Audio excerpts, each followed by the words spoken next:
দুইটা সময় তওবা করে লাভ নাই। একটা হচ্ছে মৌতের যন্ত্রণা শুরু হয়ে গেলে, মৃত্যুর যন্ত্রণা শুরু হয়ে গেলে আগে পা থেকে শুরু হয়ে আস্তে আস্তে গলার দিকে আসে।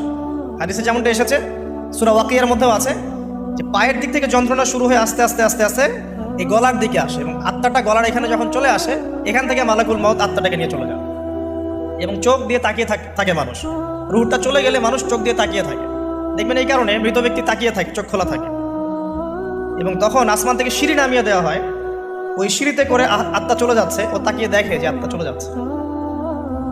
এবং মানুষ মারা যাওয়ার পরে চোখ জীবিত থাকে অনেকক্ষণ। মেডিকেল সায়েন্স যারা পড়েছে তাদেরকে জিজ্ঞাসা করবে, মানুষ ডেড হয়ে গেলেও চোখ দেখবেন আরও কয়েক ঘন্টা, হয়তো আরও নির্দিষ্ট একটা সময় পর্যন্ত চোখটা কিন্তু জীবিত থাকে। এই জন্যে চোখ বন্ধ করে দিতে হয়। যাই হোক, যেটা বলছিলাম যে মৌতের যন্ত্রণা শুরু হয়ে গেলে তওবা করে লাভ নাই, তওবার দরজা বন্ধ। আর পশ্চিম দিক থেকে সূর্য উঠে গেলে তওবা করে লাভ নাই, তওবার দরজা বন্ধ।